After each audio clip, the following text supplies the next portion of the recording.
Yahudi percaya Allah punya tangan, kok kita yang Islam tidak percaya Allah punya tangan? Yahudi percaya Allah punya tangan, kok kita yang Islam tidak percaya Allah punya tangan? Allah Azza wa Jalla mengabarkan kepada kita, Allah memiliki tangan. Dan subhanallah, orang-orang Yahudi mengakui Allah punya tangan. Allah Subhanahu wa taala zat yang maha tinggi dan maha mulia meletakkan telapak kakinya pada neraka sehingga membuatnya berkerut seperti berkerutnya daging, dan berkata, neraka mengeluarkan suara, qattun qattun wa biizzatika, cukuplah dengan kemahamuliaanmu. Saksi bahasan kita adalah Allah Azza wa Jalla di sini punya telapak kaki. Berarti ada sifat fisiknya Allah. Berarti ada sifat fisiknya Allah. Berarti ada sifat fisiknya Allah.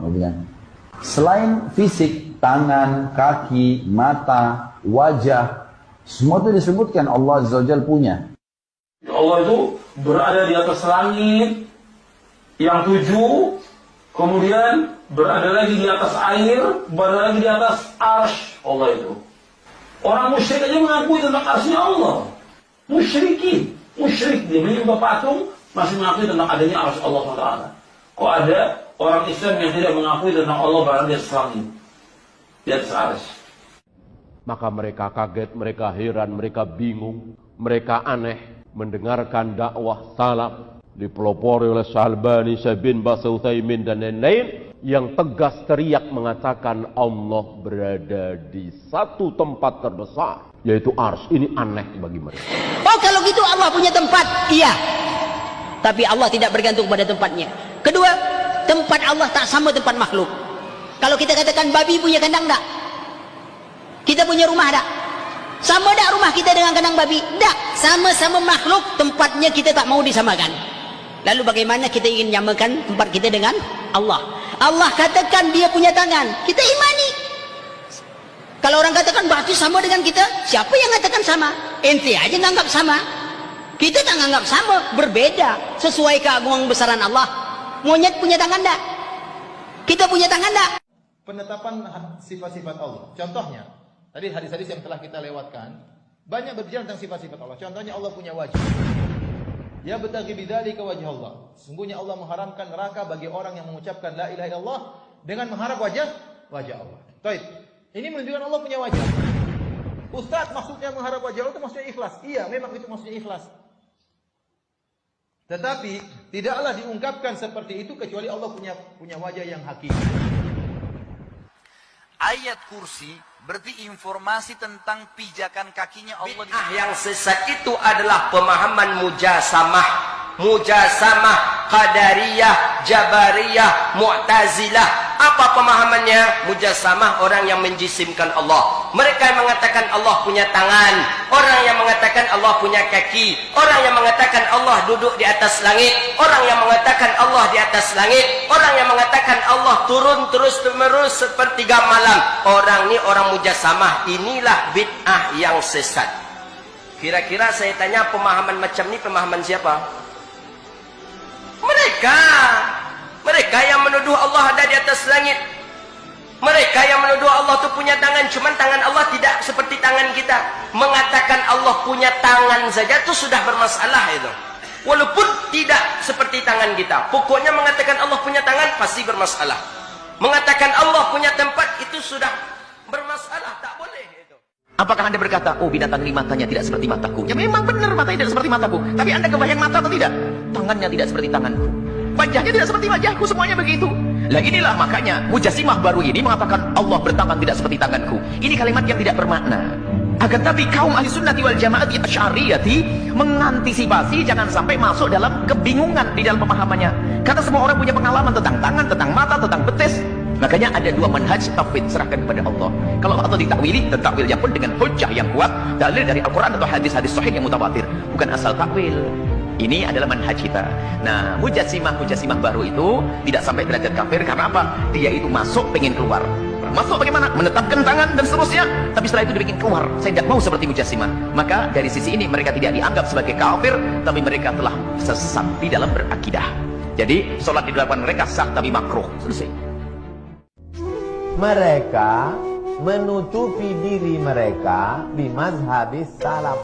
ngaku-ngaku ikut salaf. Lisuhtin ya'kuluhu, karena mereka mau makan haram. Au hutamin ya'kuluhu, karena ada kepentingan yang mau diambil di situ. Sedangkan mazhab salaf itu wat tauhid wat tanzih, mensucikan Allah, dunat tajsim wat tasbih, bukan mujassimah, bukan musyabbihah. Mereka itu sama seperti ungkapan syair Laila. Apa kata Laila? Wa kullun yadda'una wisala Laila wa Laila la tuqirru lahum bidzaka. Semua ngaku punya hubungan dengan Laila, tapi Laila enggak begitu. Semua ngaku salaf, tapi mereka sebetulnya bukan salaf. Bukan kata saya, kata siapa? Kata Imam Izzuddin bin Abdissalam. Casingnya salam, isinya mujassimah. لأن المشبهة المجسمة أتباع ابن تيمية، أتباع محمد بن عبد الوهاب، الوهابية، هم في العقيدة حرفوا وانحرفوا. طيب شو بتتوقعوا منهم في الأحكام؟ إذا كان في العقيدة هم حرفوا وانحرفوا، فكيف يعتمد عليهم في التحليل والتحريم؟ لا يعتمد. فكيف يؤخذ منهم في الفروع بعد أن ثبت زيغهم في الأصول والعقائد؟ هم في الأصول والعقائد زائغون منحرفون محرفون مكذبون للقرآن. فمثلا الله عز وجل يقول في القرآن الكريم ليس كمثله شيء. هذه آية محكمة صريحة في التنزيه أم لا؟ بلى. والله يقول فلا تضربوا لله الأمثال. والله يقول هل تعلم له سميا. والله يقول ولم يكن له كفوا أحد. آيات كثيرة. فلا تضربوا لله الأمثال، آيات عديدة. والآيات المحكمات كثيرة. الآيات إذا كان بدنا نحكي باصطلاح الآيات المحكمات والمتشابهات في القرآن، اسمعوا معي، الآيات المحكمات في القرآن هي أكثر.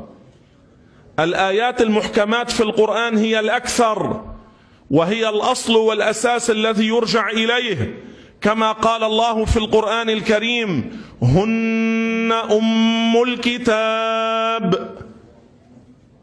عن الآيات المحكمات هو الذي أنزل عليك الكتاب، منه آيات محكمات هن أم الكتاب وأخر متشابهات. هذه المتشابهات ماذا نعمل بها؟ نردها إلى الآيات المحكمات فنوفق بينها لأجل أن لا نقع في التناقض والتضارب والتعارض. والقرآن مستحيل يكون في تضارب، القرآن مستحيل يكون في تعارض، القرآن مستحيل يكون في تناقض. أما على مسلك هؤلاء المشبهة فإنهم جعلوا القرآن متعارضا متضاربا متناقضا، وهذا المسلك هو عين مسلك اليهود الذين ذمهم الله عليه فقال أفتؤمنون ببعض الكتاب وتكفرون ببعض. لاحظتم؟ المشبهة اليهود بسبب هذا المسلك وقعوا في التناقض والتضارب والتعارض. وجاءت المشبهة المجسمة في هذه الأمة الذين يدعون الإسلام، المشبهة المجسمة الذين يدعون الإسلام، فحملوا الآيات المتشابهات على ظواهرها فكذبوا الآيات المحكمات فوقعوا في التناقض والتعارض فأخذوا بمسلك اليهود. وقد قال الله فيهم أفتؤمنون ببعض الكتاب وتكفرون ببعض.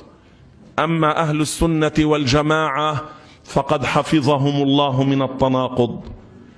أما الأشاعرة والماتريدية فقد وفقهم الله لفهم